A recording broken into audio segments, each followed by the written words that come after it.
After being forced to wait a criminal amount of time, we finally got it. The season 2 premiere of Severance and the entire second season of Squid Game. And at least in the case of Squid Game, we waited 3 years to be utterly disappointed. When the first season of Squid Game came out originally, I was still but a wee little college lass. Wind in my sails, hope and love in my heart. You could still see the spark of joy in my eyes. I even still had faith in American democracy. Now I'm 22 and Trump is headed back to the Oval Office. Hi there, my name is Kadidia and I like to judge things. And you do too. Don't lie, it's just you and me here. Today, we're going to be discussing Severance and Squid Game. Now, I would love to know where these streaming services get off on making us, hardworking, tax-paying, subscription-holding TV loyalists wait this long for anything, but since I can't know that, let's overanalyze the far-reaching socio-political implications of these shows instead. Since I'm not evil, this video is hopefully, fingers crossed, coming out the same day that Severance Season 2 airs. Inshallah. I couldn't help but note the similarities between the base premises of these two shows. Both exhibit a fictionalized and exaggerated version of a system that profits off of the suffering of marginalized and disenfranchised communities. When people who are at the bottom of these totem poles are given the opportunity to leave their unbearable lives only to operate within the very extremes of the systems themselves, how do they choose? Capitalism and technology have always been deeply intertwined. It was the creation of the steam engine during the very beginning of the Industrial Revolution that rendered a lot of specialist jobs, such as making clothes by hand, obsolete. And all these people who had spent their entire lives learning and crafting this particular trade had to fold into the factories. And they were told that if they wanted a chance at the top, they would have to climb over each other in order to get there.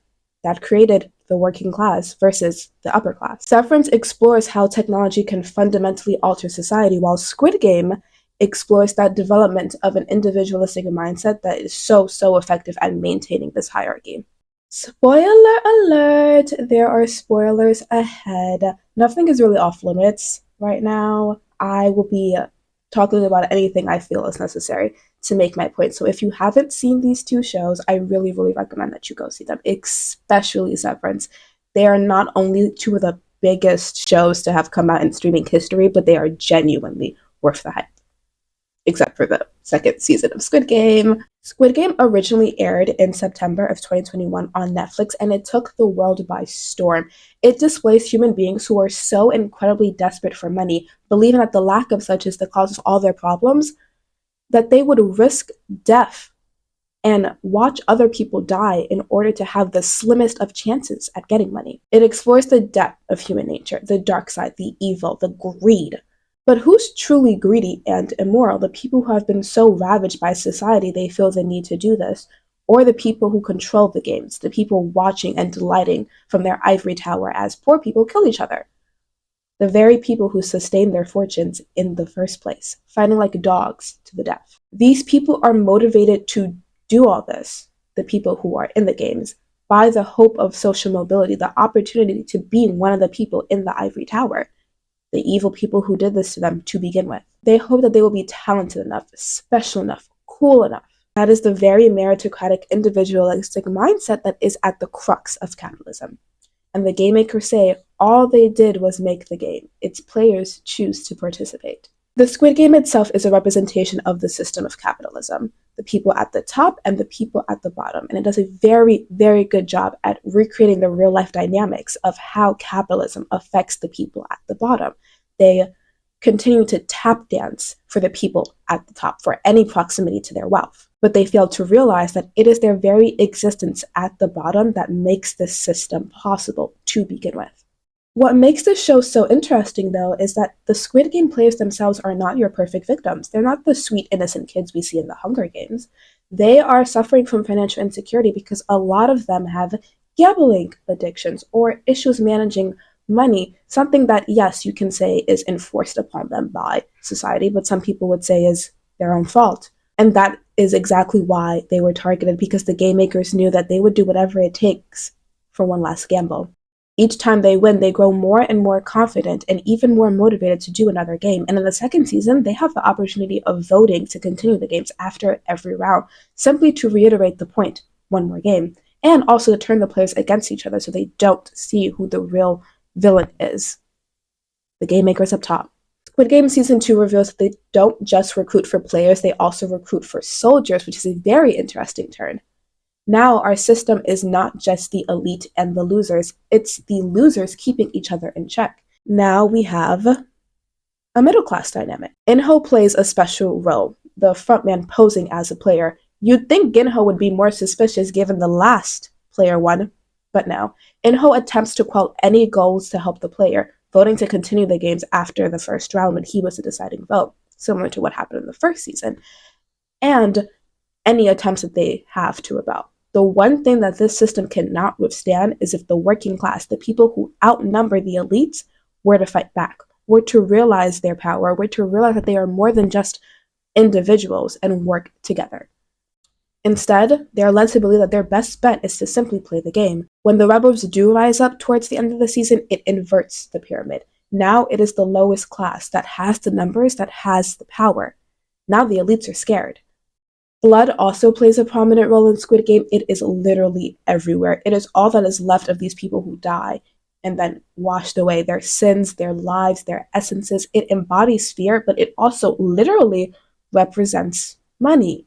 It is converted into cash. It's such a brilliant way to encapsulate what capitalism does to our brains. It should frighten you, but the concept of being one of the chosen instead thrills us. If you want to see a clear example of everything that Squid Game represents, look no further than the many, many attempts to capitalize on its fame. A show that critiques the concept of poor people having to fight each other for money. It goes popular. Let's make a show that makes poor people fight each other for money. Of course, these money-hungry head honchos are going to look at a criticism of them and of capitalism and only see dollar signs and behave in the exact way predicted by the show. It's not at all ironic. It's exactly what we're told is going to happen. Now, certain game shows like Jeopardy actually reward people for certain talents. But some, like a certain someone who is really big on YouTube who now has a prime game show that has the budget of a major motion picture, simply make poor people fight each other for money and call it philanthropy. In Beast Games, the people are literally playing mind games. It's sickening. It purports the narrative that all wealth is earned. So if you were born without it and you won it, you're going to have to fight for it. But wealth isn't truly earned. It's inherited. It's corrupt. A meritocratic society that is built on unequal opportunities is only going to ensure unequal and unfair outcomes. And maybe that obsession with wealth explains why this season was wholly inferior to the first. With only 7 episodes, it was clearly meant to be a stepping stone to the last season, a placeholder. Kind of felt like the second season of House of the Dragon. I mean, that season finale was literally just a trailer for the third season. This second season of Squid Game felt like a cash grab. It lacked the morality, the novelty, the raw magnetism, and the developed characters of the first season. It's also very fundamentally really stupid for Ginho to have gone back into the games at all. It makes the stakes significantly lower. Why would you go back? Did you think it was going to be different this time? When will you learn your lesson? How many people do you have to watch die? I'm not saying he should have simply moved on with his life, but this is quite literally the last thing that he should have done. And it's a criticism I've been seeing around the internet. Poor frontman's brother couldn't even track him this whole season. Him discovering that all this was for nothing because his mother died anyways and he wasn't there for her could have been a massive turning point for his character and his narrative arc. Instead, they decided to play more games. It felt that they were just throwing in all the games they didn't get to have in the first season. And we waited 3 years for this? Who's behind this? I need to talk to them. I could clearly talk about this forever.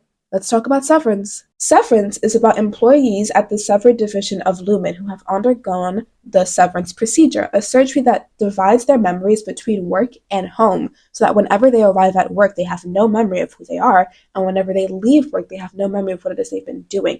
It essentially divides you into 2 discrete selves. The central mystery of the show is, what could they possibly be doing at work that would necessitate all of this? And is it moral to divide the self into 2 different people, only one of which gets to be human, only one of which gets to choose? This is work-life balance taken to a whole new extreme. This is the use of technology to override innate human nature in order to optimize productivity. That's another core tenet of capitalism. whatever it takes to be the best. This is late-stage capitalism, where the ideals of the individual and wealth overall are so deeply enshrined and entrenched within all of us. Our only identity is our work, our career, our potential, and proximity to wealth. If the catch in Squid Game is that these players are not innocent, what makes Severance so fascinating is the simple fact that the innie and the outie can never directly communicate with one another. That is what makes it so easy for the outie to ignore the needs and desires of the innie. They never actually have to face them.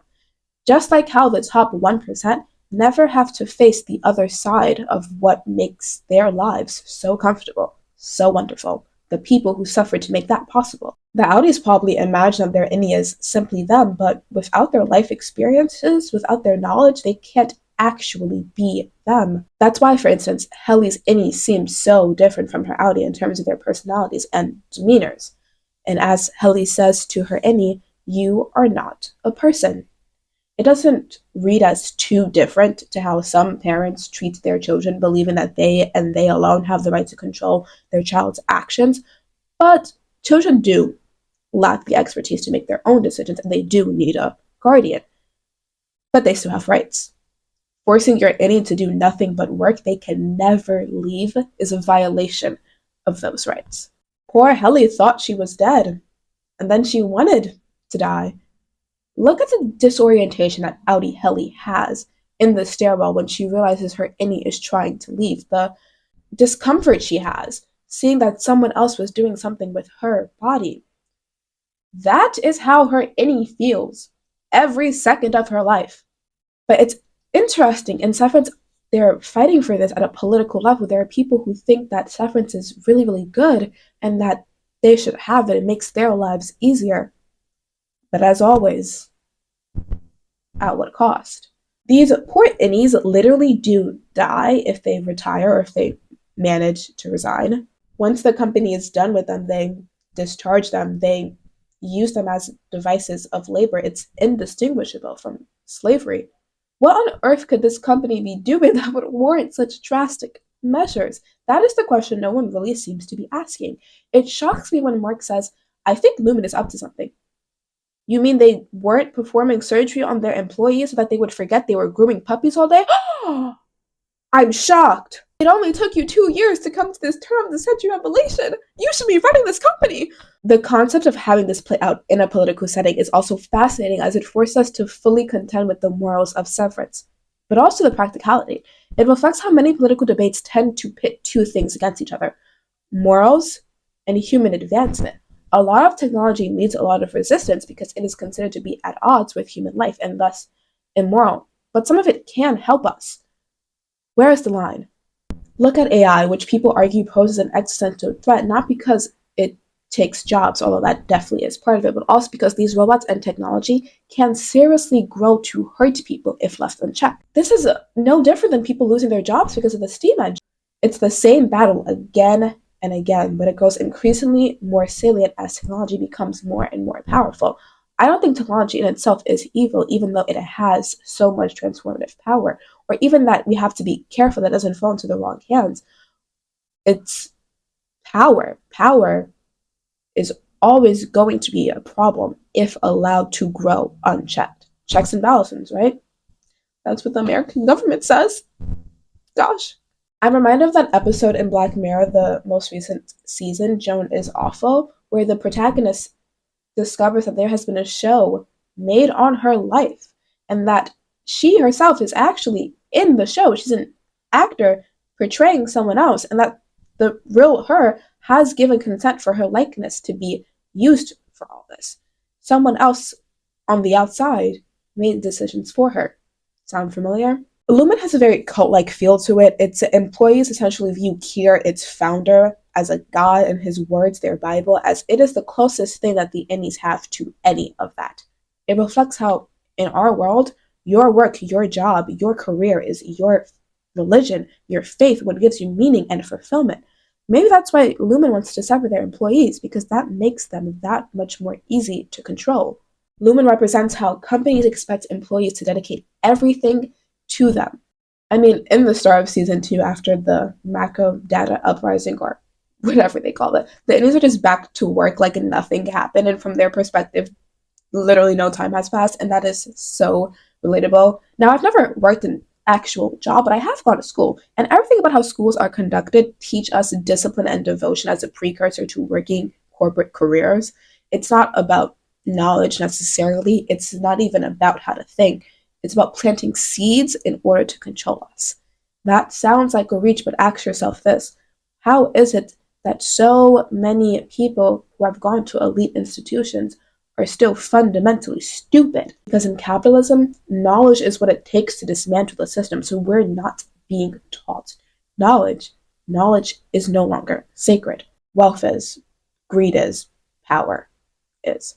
This is something that Ta-Nehisi Coates touches on in his book, which is a letter to his son, Between the World and Me. He discusses how school has always not made sense to him, presented as his only alternative to the streets, that it felt just as restrictive and controlling. If the streets shackled my right leg, then the schools shackled my left. Fail to comprehend the streets, and you gave up your body now. Fail to comprehend the schools, and you gave up your body later. In the start of season 2, Lumen decides to implement, quote, reforms, which are simply new perks, which is also very representative of these corporate departments who get called out for doing something wrong. And they'll do an internal investigation to root out the bad apples and look deeply at their culture. Do you even understand what you did wrong? Say it back to me. I think there's some disconnect here. Severance is a very, very well done show. It's a fascinating concept. It does not suffer from what I like to call when you see the vision, but the vision doesn't see you. Its execution is flawless. It has a very creepy and haunting feel.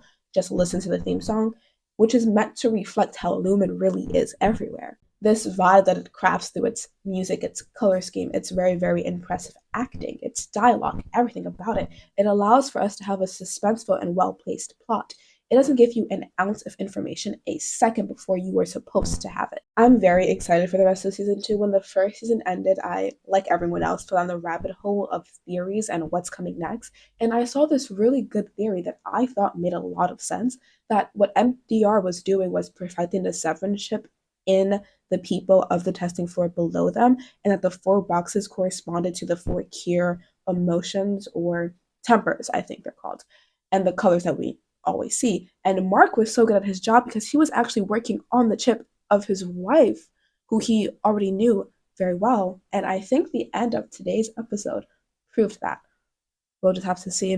Both of these shows, consent is not really given because neither party can revoke it. They cannot leave.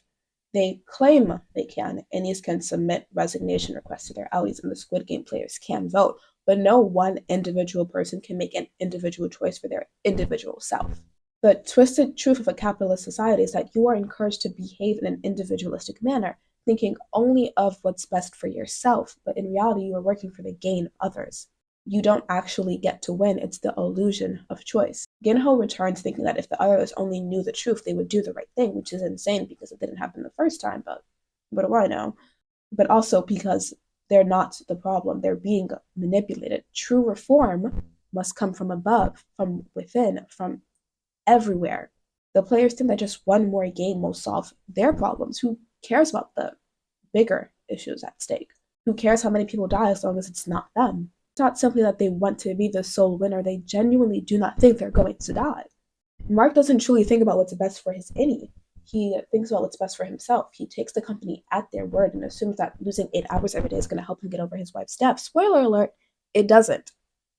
Who could have told you that? Or therapist. The ironic thing about the praising of the murder of the United Healthcare CEO is that it actually perpetuates this individualistic mindset. An individual, allegedly, targets another individual. However, these 2 individuals are simply products of a system. They represent the system. They cannot in themselves revolutionize the system. It takes a movement, and that is why the internet rallying behind the person who is now on trial for the murder, Luigi Mangione, is so concerning to some people. They'll say it's because we shouldn't be celebrating anyone's murder, but they didn't care when people were dying due to lack of healthcare. They're concerned because when the working class bands together, capitalism doesn't actually stand a chance. In late-stage capitalism, everything is now commodified, and you are now the product. It's no longer selling people things they might need, it's tricking people into thinking that they need to buy things they really don't need. It's the philosophy of one of many. It's not acknowledging how this actually affects the many. It's us deeply internalizing, every single one of us, this individualistic mindset, prioritizing ourselves, something that is made sentient by the propaganda of rags to riches that is shoved down our throats. We forego ourselves in favor of a fairy tale. That capitalist mindset is now our identity. I've recently finally read All About Love by Bell Hooks. I know. And I was struck by how she determines that the capitalistic greed that undermines society is rooted in our lovelessness. Only by choosing to share resources with one another, finding community, choosing love, choosing growth, can we come out on the other side of this. There may be hope for us yet. If you've made it this far, thank you. Are you a superstar? If you like this, please leave a like, a share, subscribe. If you didn't like it, it must be because you hate pretty people, and I can't do anything about that. You know what? If you are still here, let me know what other content you've been loving lately because I have been watching every single YouTuber that is even tangentially related to that makeup drama on TikTok where the bride washed off her makeup right before she walked down the aisle and then made a TikTok about it months after, and everyone was very much not on her side. It is great. Okay, I'm so messy. I love the drama. It has also gone so viral. I have truly not seen the likes of this since that guy on the skateboard with the cranberry juice. I'll see you so soon. Bye.